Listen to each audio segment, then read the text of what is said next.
Assalamualaikum warahmatullahi wabarakatuh. Selamat pagi, selamat siang, selamat sore, selamat malam semuanya. Bagaimana nih kabar kalian? Semoga kabar baik ya.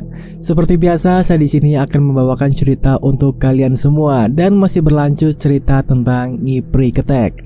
Buat kalian nih yang belum nonton dari awal sampai di bagian ini, saya sarankan terlebih dahulu untuk menontonnya karena agar kalian supaya memahami alur cerita di bagian kali ini. Nah, buat kalian yang sudah mengikuti cerita Ngipri Ketek dari awal sampai sekarang ini, terima kasih banget buat kalian semua. Terima kasih atas supportnya yang sudah menyimak dari awal sampai saat ini.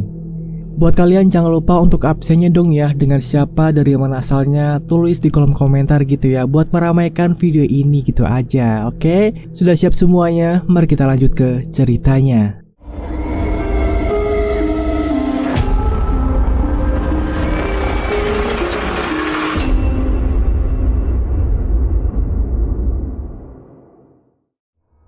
Keadaan Mas Cipto semakin membaik di tiap harinya. Dia juga sudah melakukan apa yang memang diperintahkan oleh Kang Waris kepadanya.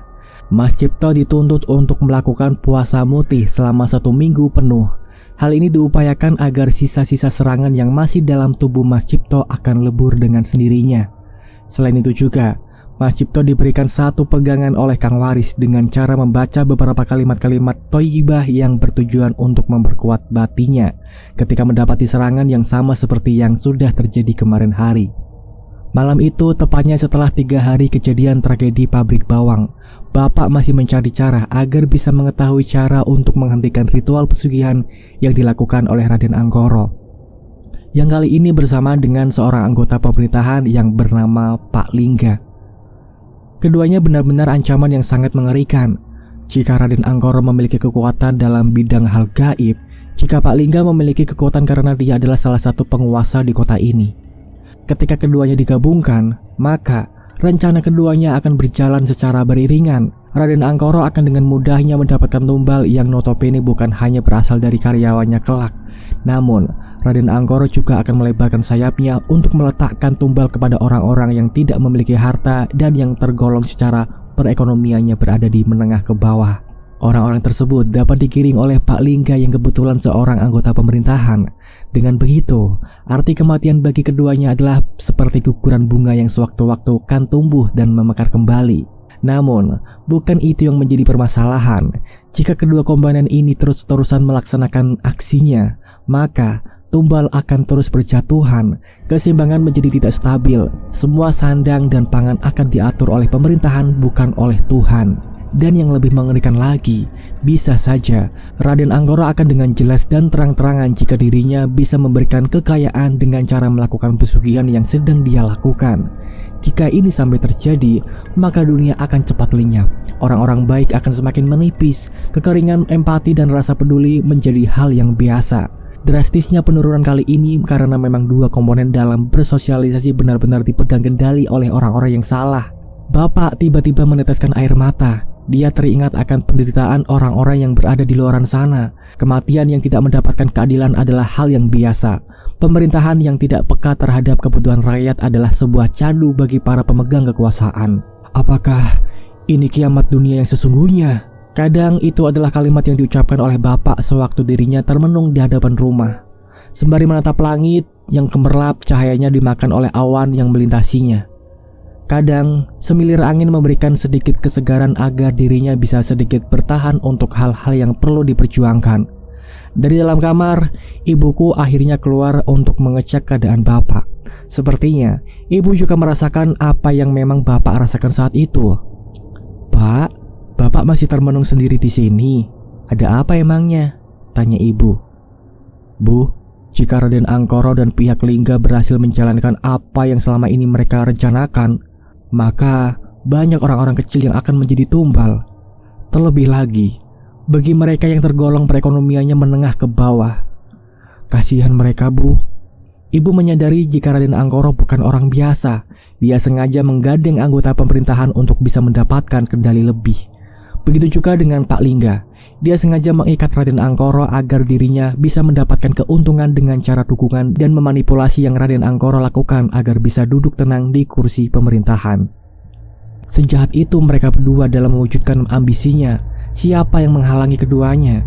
Siap-siap mereka harus ditumpaskan. Dan kali ini ada dua cara untuk menumpaskan orang-orang yang menghalangi keduanya. Jika tidak dengan menggunakan cara-cara pemerintahan, maka cara-cara serangan gaib adalah pilihan terakhirnya. "Pak, apa yang harus kita lakukan?" tanya ibu. "Kita harus menemui salah seorang yang tentu saja bisa membantu kita, Bu." "Siapa emangnya, Pak?" "Kita akan menemui Raden Surapto di Siti Pangaliran. Di sana, mungkin kita akan mendapatkan jawaban seputar bagaimana cara melumpuhkan salah satu dari keduanya ini." Ibu menghela nafas panjang. Bukan berarti ibu tidak menyetujui, namun dengan melibatkan banyak orang, kemungkinan besar juga akan lebih banyak korban yang akan berjatuhan. "Pak, bagaimana jika dengan melibatkan banyak orang, tapi masalah tidak kunjung selesai?" tanya ibu kepada bapak. "Tapi dia adalah salah seorang kiai besar. Aku yakin beliau mengetahui sesuatu dari Pak Lingga," jelas bapak. Ibu pun menyetujui keinginan bapak. Apapun yang memang nantinya dapat menyelesaikan masalah ini, ibuku selalu menunggu dan mendukung keinginan dari bapak. Keesokan harinya, bapak berangkat menuju ke sebuah tempat yang disebut dengan Siti Pangaliran. Siti Pangaliran adalah sebuah tempat yang memiliki arti sebagai tempat yang mengalir. Disebut Siti Pangaliran karena tempat ini dulunya sebagai tempat pelarian para keturunan Tit yang hendak dibunuh oleh orang-orang Belanda. Di tempat ini juga banyak sekali kiai-kiai besar yang memang mengabdikan dirinya untuk berdakwah serta menyebarkan ajaran Islam. Kali ini, bapak akan menemui seorang kiai besar yang memiliki karomah yang hebat. Dia bernama Kiai As'ad. Kiai As'ad ini merupakan salah satu kiai yang memang tahu sedikit tentang ranah kepemerintahan yang ada di tempat bapak. Beberapa pejabat pernah menemui Kiai As'ad untuk keperluannya masing-masing. Dan tepat saat bapak tiba di rumah Kiai As'ad, dirinya bertemu langsung dengannya saat sedang bersantai di kursinya sembari membaca sebuah kitab kuning. "Assalamualaikum Kiai." "Waalaikumsalam. Kamu siapa?" Bapak pun akhirnya memperkenalkan diri. Dia juga mengenalkan sedikit tentang keturunan dan maksud serta tujuan kedatangannya ke rumah Kiai As'ad. "Jadi begini Kiai, kedatangan saya ke sini adalah ingin mengetahui sedikit dari salah satu pejabat pemerintahan yang bernama Pak Lingga. Mungkin Pak Kiai mengenalnya." "Lingga? Tidak asing namanya." "Benar Pak Kiai, dia sangat terkenal. Kalau tidak salah, dia itu berasal dari salah satu partai yang bernama Tit." "Oh alah, iya, aku tahu." "Menurut Pak Kiai, bagaimana dengan orang itu?" Kiai As'ad pun terdiam sejenak. Dia kemudian beranjak bangkit untuk meletakkan kitab kuningnya di tempatnya. "Lingga, dia pernah datang ke sini." "Pernah Pak Kiai?" "Iya, pernah. Kalau tidak salah, seluruh partai dari Tit ini sering berdatangan ke sini jika ada pemilihan tertentu. Dan salah satunya adalah Pak Lingga." Bapak pun mencoba untuk mencari tahu apa yang mungkin diketahui oleh Kiai As'ad menurut pandangannya. "Dia dikenal sebagai belut." "Benar Pak Kiai." Kiai As'ad pun akhirnya mengingat sebuah perjanjian yang dulunya pernah dideklarasikan oleh Pak Lingga beserta dengan partainya. Dia pernah bilang, jika nantinya dia dan juga beberapa orang di partainya berhasil mendapatkan suara banyak, dia akan menyumbangkan hartanya untuk umat.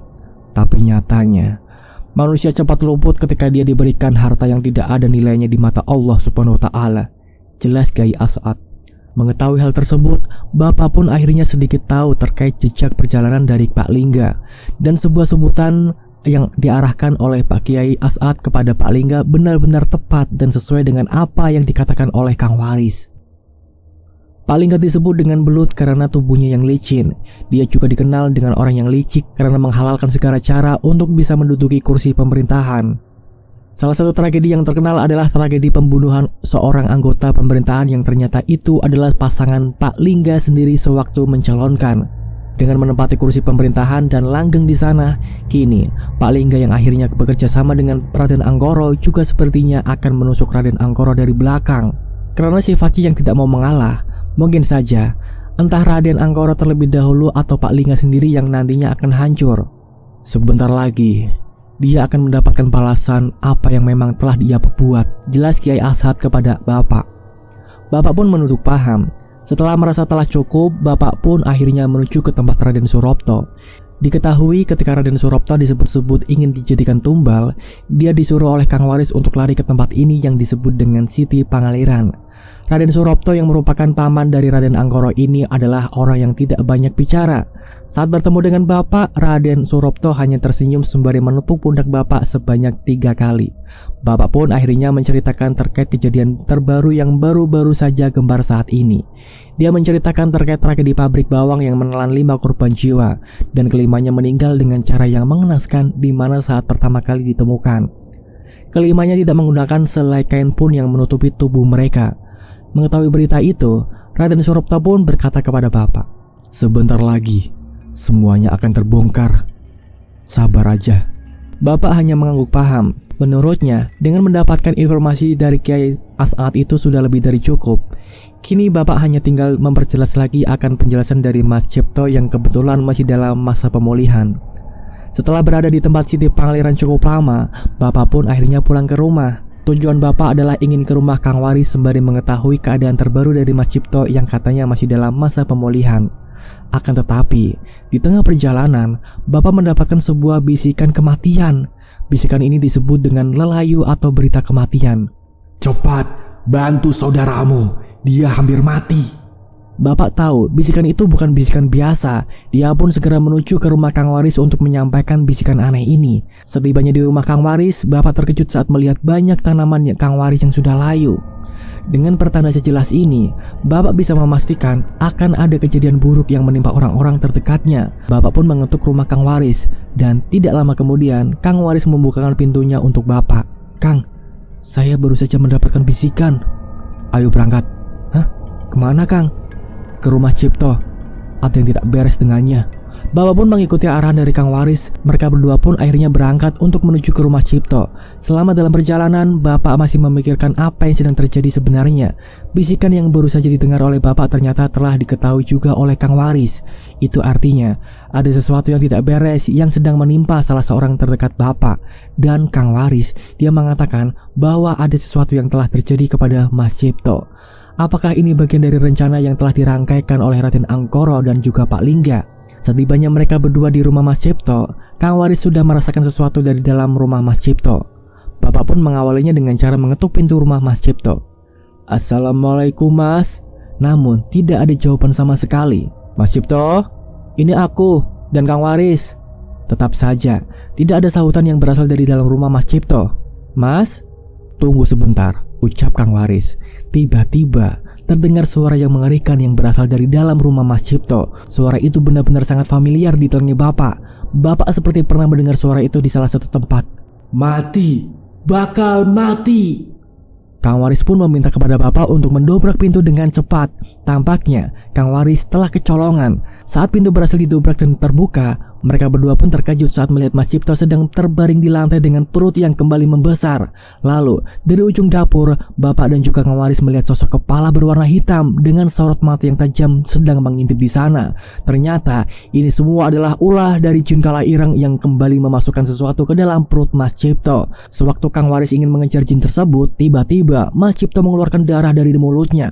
Bukan hanya darah saja yang keluar saat itu, melainkan ada benda-benda kecil yang terlihat seperti paku dan beberapa pecahan kecil beling yang keluar secara bersamaan dengan darah tersebut.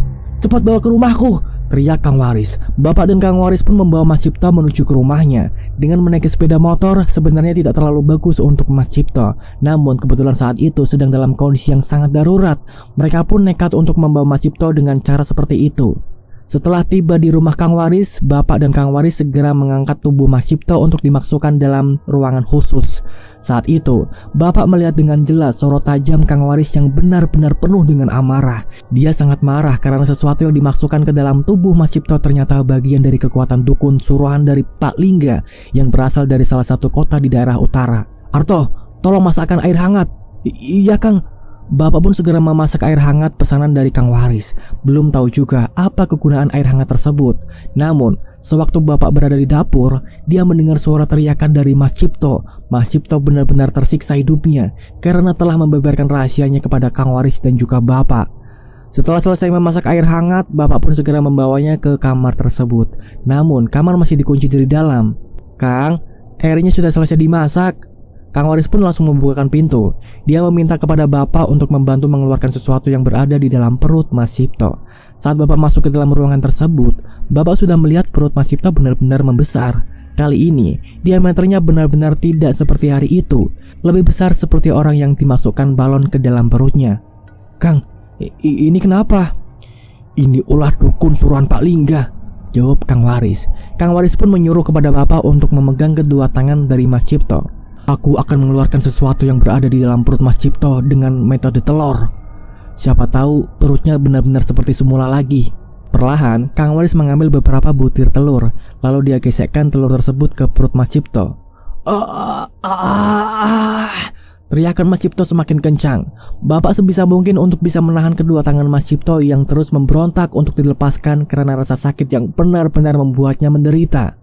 Kang, masih lama? Tanya bapak. Tiba-tiba perut Mas Cipto kempes dengan sendirinya. Kang Waris pun langsung meletakkan telur itu ke dalam wadah yang sudah diberi air hangat. Bersama dengan itu Mas Cipto langsung terdiam. Mungkin dia pingsan karena energi negatif yang dicabut dari tubuhnya benar-benar telah dimasukkan ke dalam telur tersebut.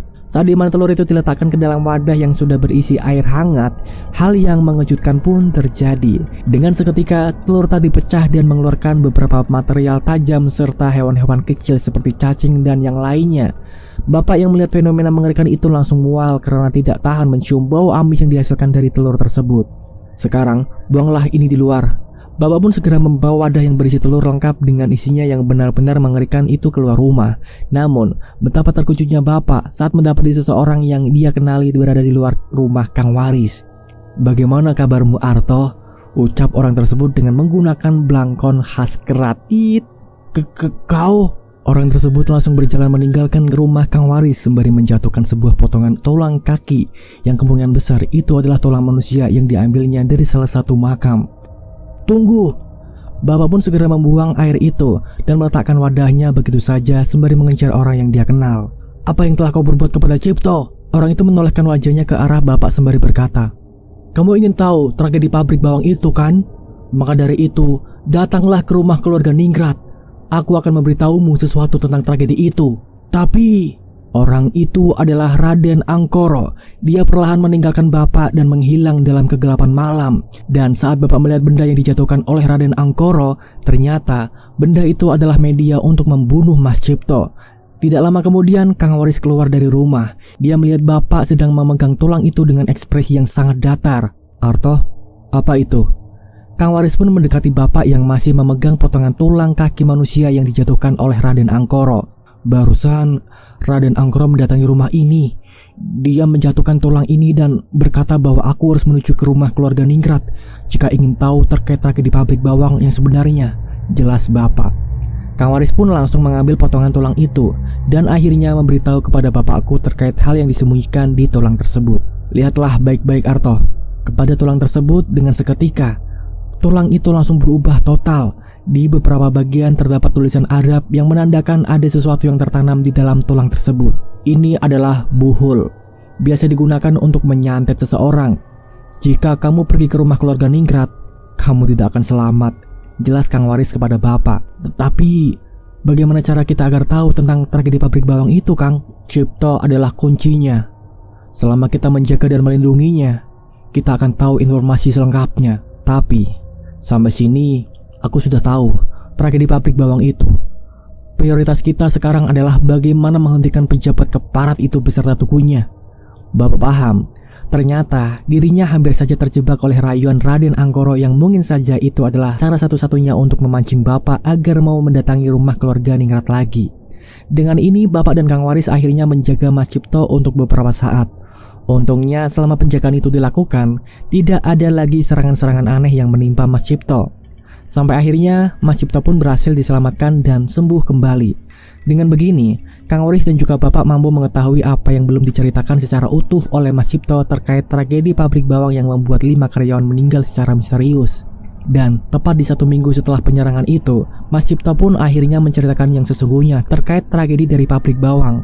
"Raden Angkoro dan juga pejabat itu berniat untuk mendapati sebuah harta misterius yang konon katanya akan didapatkan dengan cara menumbuhkan banyak orang. Harta tersebut berada di satu hutan yang ada di tempat ini. Kang Waris pun terdiam sejenak. Dia masih belum mengerti akan tujuan asli dari Raden Anggoro dan juga pejabat itu. Namun, ada sesuatu yang dia bicarakan. Kalau tidak salah, dia harus membunuh seorang anak yang berasal dari keluarga Ningrat, ucap Mas Cipto. Mendengar hal itu, Bapak langsung terkejut. Pantas saja, ketika dirinya pertama kali memegangi tangan Pak Lingga, Bapak seperti terbawa di dimensi lain yang ternyata itu adalah rencana dan penggambaran di masa depan yang akan dilakukan oleh Raden Anggoro dan juga Pak Lingga. Dan korbannya adalah harus seorang wanita yang benar-benar masih perawan. Bapak pun langsung menatap Kang Waris. Kang Waris hanya mengangguk paham. Dia tahu mengapa Bapak sekaget itu ketika Mas Cipto menceritakan terkait tragedi pabrik bawang yang dia ketahui. Jika memang apa yang direncanakan oleh Raden Anggoro dan Pak Lingga itu benar-benar terjadi, berarti ramalan akan Bapak yang nantinya memiliki seorang anak dengan jenis kelamin perempuan adalah benar adanya. Dan dalam penggambaran Bapak, anak itu nantinya akan mendapatkan penjagaan yang luar biasa yang berasal dari salah satu keratit terbesar yang ada di negeri ini. Lalu, apakah rencana selanjutnya dari Kang Waris, Bapak, dan Mas Cipto? Dapatkah ketiganya menghentikan langkah dari Pak Lingga dan Raden Anggoro? Lalu bagaimana kabar dari keluarga Ningrat? Apakah mereka yang masih tersisa di sana masih hidup dan baik-baik saja? Sebelum kita melanjutkan ceritanya, buat kalian yang suka cerita ini, jangan lupalah untuk klik like-nya terlebih dahulu. Dan buat kalian semua nih yang belum mengeklik tombol subscribe-nya, silakan kalian diklik tombol subscribe-nya terlebih dahulu, karena itu adalah sebagai tanda penyemangat untuk saya di sini untuk membawakan cerita-cerita kepada kalian semuanya.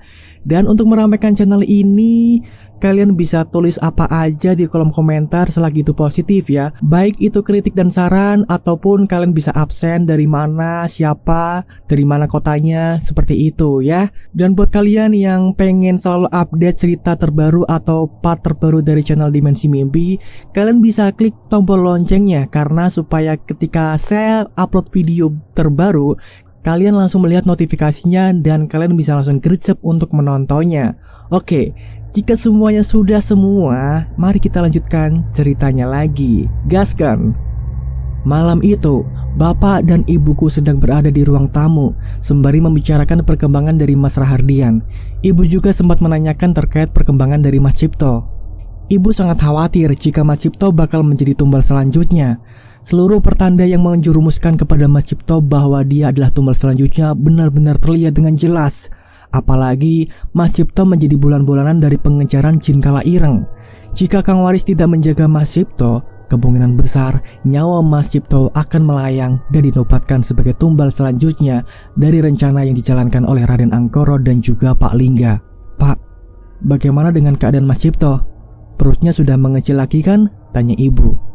Alhamdulillah Bu, Mas Cipto baik-baik saja. Namun serangan yang kedua ini sedikit parah Bu.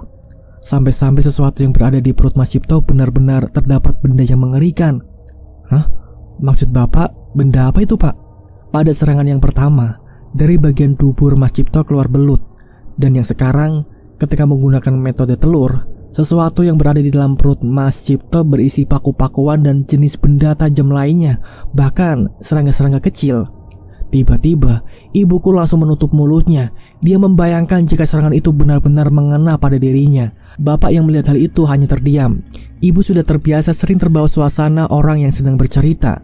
Dia seperti menghayati, meresapi, dan merasakannya seperti seolah-olah dia adalah korban dari serangan itu. Bapak pun mengurut leher ibu. Mungkin penyebab dari kurangnya istirahat adalah sebagai pertanda jika ibu mudah lemas dan merasakan hal-hal sensitif itu.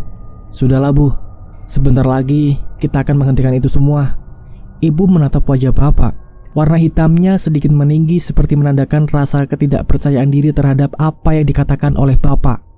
Pak, Raden Anggoro bukan orang biasa. Dia yang sudah membunuh Mbak Ina, Sugeng, dan juga ibu. Belum lagi bergabungnya Pak Lingga yang berasal dari ranah pemerintahan. Mereka semua sulit untuk ditumbangkan, jelas ibu. Bapak hanya mengangguk paham. Dia mengerti maksud dari ibu. Namun ibu masih belum mengerti tentang sesuatu hal yang terjadi di dunia ini bukan terjadi karena apa yang kita pikirkan, melainkan di balik itu semua ada campur tangan Tuhan yang kebetulan sedang memberikan sebuah percobaan kepada makhluknya ketika diberikan kemudahan. Jika manusia ini pandai bersyukur, mungkin dia tidak akan melakukan hal itu. Namun, jika yang diprioritaskan adalah standar kehidupan yang tinggi, gaya melejit, namun hal yang berasaskan kepada kemanusiaan sungguh pelit. Malam itu bapak mengajak ibu untuk tidur lebih dulu. Bapak tidak mau jika ibu selalu memikirkan hal-hal yang buruk, terlebih lagi kepada sesuatu yang membuat pikirannya hanya terjebak kepada rasa sedih yang berkepanjangan. Akan tetapi, bapak lebih memilih untuk tidur di ruang tamu. Bapak ingin menjaga ibu dan juga Mas Rahardian. Feeling bapak seperti mengatakan ada sesuatu yang berbeda di malam ini. Bapak merasa ada tamu yang datang untuk sekedar menengok atau memang ini memberikan kejutan yang tidak terduga. Yang bapak takutkan hanya satu, jika dia tertidur di dalam kamar, takutnya tamu itu adalah tamu gaib yang mungkin saja bisa masuk dengan keinginannya. Lalu dia membawa sesuatu yang sifatnya mungkin tidak baik bagi istri dan juga anaknya. Entah ini serangan yang sama seperti serangan yang diberikan kepada Mas Cipto, atau memang memiliki perbedaan dari segi serangan namun resikonya sangat membesar. Bapak tidak mengambil langkah itu. Bapak lebih baik tidur di luar untuk melindungi mereka berdua daripada dia tertidurnya nyenyak di kasur namun kedua orang yang dicintainya menderita karena keberadaan dirinya. Semilir angin malam berhembus di luaran. Suaranya yang sangat familiar ketika menggugurkan angin membuat bapak terkadang terbangun lalu memejamkan matanya lagi. Bapak tidak tenang. Kali ini dia tidak bisa tidur dengan nyenyak karena mungkin ada sesuatu perasaan yang membuatnya janggal dan khawatir akan keberadaan istri dan juga anaknya. Dan benar saja, ketika jam 1 dini hari, ada tamu yang datang. Lampu yang semula menyala, tiba-tiba saja langsung mati dengan sendirinya. Suara angin yang berada di luaran rumah kini berganti menjadi suara aneh yang muncul secara misterius, seperti suara orang yang sedang geram. Ramainya benar-benar terdengar dengan jelas persis di hadapan wajah bapak. Ingin rasanya bapakku ingin membuka kedua matanya, namun apa daya, rasa kantuk ini benar-benar memperbudak dirinya. Lalu suara itu semakin kencang. Bapak masih tetap memejamkan kedua matanya. Sembari mencoba untuk tenang, bapak rasa suara itu berasal dari sugestinya. Dia mencoba untuk tidak terlalu panik ketika ada sesuatu yang membuatnya terasa tertekan. Karena jika memang itu adalah sebuah kiriman yang berasal dari Raden Angkoro, sudah pasti sosok itu adalah Jin Kala Ireng. Dan memang, ketika sudah di masa lelah-lelahnya tubuh dan tidak bisa bergerak apa-apa lagi, energi bapak menjadi terkuras dengan cepat. Selain itu, dia juga tidak bisa melakukan apapun untuk mengatasi hal tersebut. Tidak lama kemudian, ada sesuatu yang memegang wajah bapak. Tangannya yang kasar serta kukunya yang tajam membuat bapak pun terkejut. Bapak pun membuka matanya secara perlahan. Lalu pandangannya kini tertuju kepada sebuah tangan yang tiap kukunya sangat panjang dan tajam. Warnanya juga sedikit unik. Di bagian ruas jarinya terdapat corak warna hitam legam namun sedikit kemerahan. Tidak lama kemudian, sosok tersebut perlahan mencekik leher bapak. Awalnya kekuatan dari cekikan itu terasa sangat ringan, namun lama-kelamaan cekikannya begitu terasa kuat. Dengan kuku-kukunya yang tajam, tentu saja bagian leher bapak merasa kesakitan karena tusukan dari kuku-kuku sosok tersebut terasa seperti silet yang menyayat bagian leher bapak. Astagfirullah. Suara dari Jin Kala Ireng benar-benar membuat telinga bapak berdenging kencang. Wajahnya yang sangat mengerikan seperti memberikan rasa takut kepada bapak. Namun, karena memang bapak telah terlatih untuk bisa menghadapi sosok-sosok yang memang bersinggungan dengannya, mulut dan hati bapak terus bergumam untuk menyebut asma-asma Allah. Tujuannya adalah agar segala gangguan yang memang mengarah kepada tindakan yang membuat bapak tercela, atas bantuan Tuhan, semuanya akan sirna. Sosok itu terus mencekik bapak hingga sekujur tubuhnya tidak bisa bergerak sama sekali. Bapak yang seharusnya memberontak, kini kedua kakinya benar-benar tertahan sama sekali hingga tubuhnya tidak bisa bergerak sama sekali. Lalu tidak lama kemudian, sosok tersebut perlahan melepaskan tangannya saat mengetahui ada sesuatu yang hadir tepat di bagian depan pintu rumah. Entah siapa yang hadir, namun Jin Kala Ireng itu tampak ketakutan dan melepaskan kedua tangannya. Sesaat kemudian, Jin Kala Ireng itu berlari ke arah belakang pintu rumah. Sebenarnya bapak ingin sekali mengejar sosok tersebut. Namun, semenjak Jin Kala Ireng itu menuduki tubuhnya, tubuh bapak pun tidak bisa digerakkan sama sekali. Bapak pun mencoba untuk menenangkan diri. Nafasnya masih belum normal. Entah apa yang baru saja terjadi sampai-sampai Jin Kala Ireng mendatangi rumahnya dengan raut wajah yang benar-benar menyeramkan. Selain itu, bapak menyadari jika Jin Kala Ireng yang ditempuhnya sekarang berbeda dengan Jin Kala Ireng yang ditempuhnya terdahulu. Sepertinya dengan bergabungnya Pak Lingga ke dalam barisan Raden Angkoro, hal ini membuat sosok Jin Kala Ireng menjadi sosok yang memiliki energi yang sangat menyeramkan. Jika memang benar, Berarti dukun yang dipekerjakan oleh Pak Lingga telah berperan besar sampai-sampai membuat sosok jin kala ireng ini terlihat sangat-sangat sempurna. Tidak ada lagi yang bisa Bapak lakukan selain melanjutkan tidur. Bapak mencoba untuk memejamkan matanya sejenak. Dia berharap kejadian itu hanyalah kejadian kecil yang tidak akan terulang kembali. Saat mata Bapak terpejam, Bapak segera melupakan malam itu. Dia tidak mau mengingatnya. Bapak benar-benar ingin menghapus ingatan itu ketika lehernya dicekik sampai-sampai benar tidak bisa bernafas. Bapak kira ini adalah akhir dari hidupnya. Namun lagi-lagi Tuhan selalu memberikan jalan yang aman bagi hambanya yang benar-benar taat kepadanya. Keesokan harinya, saat dimana ibu sudah terbangun terlebih dahulu, dia melihat wajah Bapak sedikit lebam-lebam. Ibu yang melihat wajah Bapak langsung terkejut. Yang ibu takutkan adalah semalam tadi Bapak baru saja melawan maling yang mencoba merampok rumahnya.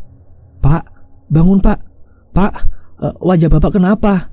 Bapak pun langsung mengusap kedua matanya. Lalu tangan kanannya langsung memegang pipi sebelah kanannya yang sedikit terasa sakit. Begitu juga bagian lehernya.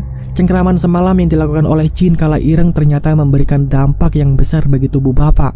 "Semalam ada maling Pak." Bapak hanya menggeleng-gelengkan kepalanya. Tiba-tiba kedua tangan Bapak langsung memeluk tubuh ibu. Bapak meneteskan air matanya tepat di pelukan ibu. Sembari meneteskan air mata, tiba-tiba kalimat yang mengerikan terucap dari mulut Bapak saat itu. "Bu, tolong jaga Rahardian ya.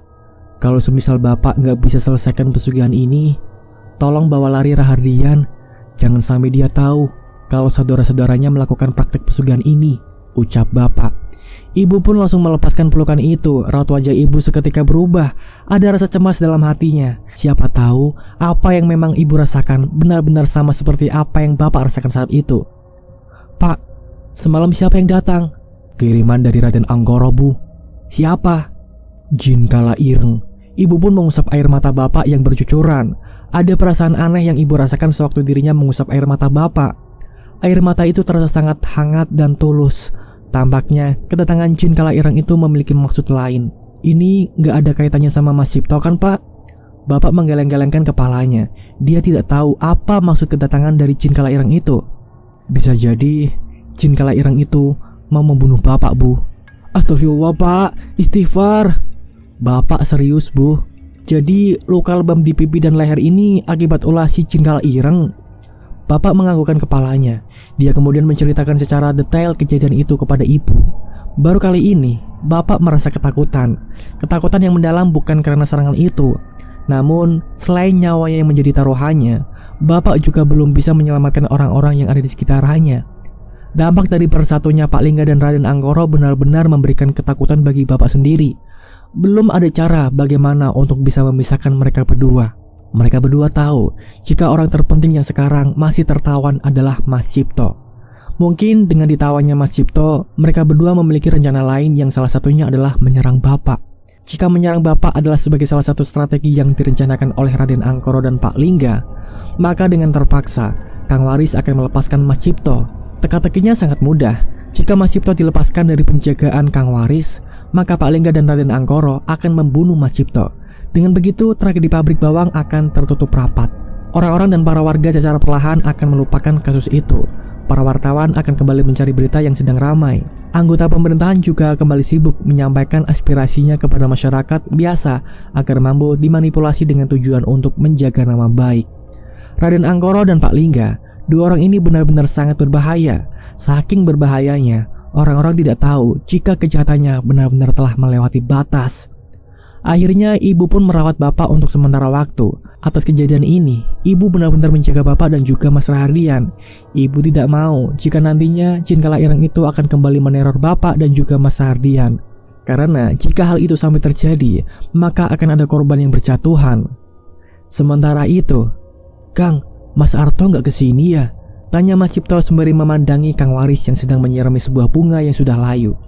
Kang Waris hanya terdiam. Dia tidak menjawab pertanyaan Mas Cipto. Tatapan Kang Waris masih tertuju kepada tanaman bunga tersebut. "Kang, itu kan bunganya layu. Kok masih disirami?" tanya Mas Cipto. "Ini bukan bunga biasa." Maksud Kang Waris? Bunga ini melambangkan keberadaan seseorang. Tiap bunga di sini adalah penggambaran dari keadaan seseorang yang sudah kukenal dekat. Jika bunganya layu, maka ada banyak kemungkinan yang bisa ditafsirkan. Ucapan Kang Waris pun membuat Mas Cipto terdiam. Ia yang awalnya banyak bicara, kini akhirnya terdiam. Mas Cipto tidak berkata apapun sebelum Kang Waris menjelaskannya secara detail maksud dari bunga yang layu itu. Sepertinya ada alasan kenapa Mas Arto tidak datang ke sini, jelas Kang Waris. Alasan? Benar. Ini ada kaitannya dengan serangan yang tidak bisa diperkirakan dan ditentukan kedatangannya. Kang Waris pun membalikkan badannya. Kini tatapan Kang Waris hanya tertuju kepada Mas Arto. Tatapannya benar-benar tajam. Sampai-sampai tatapan itu seperti mendiskriminasi Mas Cipto yang tampak canggung dan ketakutan. Ada apa, Kang? Malam ini mereka akan datang. Siapa, Kang? Sesuatu yang menyerang Mas Arto. Malam harinya, ibu masih menjaga bapak. Suhu tubuh bapak tiba-tiba naik dengan drastis. Pak, ucap ibu. Bapak hanya terdiam. Dia tetap memejamkan kedua matanya dengan tenang. Ibu yang kebetulan sangat perasa, dia sangat khawatir dengan keadaan bapak. Kok perasaanku gak enak ya? Tanya ibu sembari memijati tubuh bapak. Sementara itu, Kang Waris menyuruh kepada Mas Cipto untuk menutup semua jendela dan pintu. Kang Waris merasa akan ada sesuatu yang tiba di rumahnya dengan tujuan membunuh yang begitu kuat. Tutup semuanya, jelas Kang Waris. Mas Cipto pun menutup semua pintu dan jendela rumah. Dia mengikuti semua arahan yang diberikan Kang Waris kepadanya. Setelah pintu dan jendela ditutup, Mas Cipto pun pergi ke dapur. Tujuan awalnya adalah untuk mengambil minuman untuk Kang Waris. Namun, tidak lama kemudian dia berteriak dengan sangat kencang. Tolong! Sontak saja, hal ini membuat Kang Waris langsung berlari ke arah dapur. Kang Waris merasa jika dirinya sudah kecolongan sampai-sampai sosok yang merupakan sosok kiriman itu sudah lebih dulu untuk mendatangi rumahnya. Saat Kang Waris menuju dapur, ia melihat seseorang dengan menggunakan blangkon khas Jawanya sedang mencekik leher Mas Cipto. Angkoro, bagaimana kabarmu, Waris? Raden Angkoro tersenyum lebar. Dia sendiri masih kebingungan bagaimana Raden Angkoro bisa masuk ke dalam rumahnya, padahal seluruh pintu dan jendelanya benar-benar sudah tertutup rapat. Ini adalah penghalang bagiku, Waris. Jika orang ini dibiarkan hidup, maka tragedi pabrik bawang akan terungkap, jelas Raden Angkoro. Tiba-tiba urat di leher Mas Cipto terlihat dengan jelas. Sepertinya Raden Angkoro telah melakukan sesuatu kepada Mas Cipto. Hentikan! Teriak Kang Waris. Tidak bisa, Waris. Ini adalah tumbal ke-9. Nyipri Ketekku tidak harus menggunakan rojo atau ratunya, karena rojo dari Ketek sendiri sudah menyatu dengan tubuhku, jelas Raden Angkoro. Tangan Raden Angkoro pun langsung melepaskan Mas Cipto. Bersama dengan itu, tubuh Mas Cipto kejang-kejang. Dari mulutnya keluar cairan putih seperti busa. Lalu perut dari Mas Cipto kembali membesar. Jika ingin selamat, maka hiduplah dengan normal. Kelak aku tidak akan mengganggumu. Raden Angkoro pun perlahan mundur ke arah pintu belakang. Dia hendak melarikan diri. Kang Waris berencana untuk mengejarnya. Namun, melihat kondisi Mas Cipto yang sudah sangat sekarat, Kang Waris pun membawa Mas Cipto ke ruangannya dan lebih memilih untuk menyelamatkan Mas Cipto terlebih dahulu. Akan tetapi, saat Kang Waris ingin mengeluarkan sesuatu yang tertanam di bagian perut dan juga tubuh dari Mas Cipto, tiba-tiba perutnya yang membengkak kini meledak dan hancur berantakan. Kang Waris yang melihat fenomena tidak biasa itu benar-benar terkejut. Seluruh organ dalam dari Mas Cipto berhamburan kemana-mana. Ruangan tempat di mana Kang Waris biasa menyembuhkan pasiennya menjadi penuh dengan darah.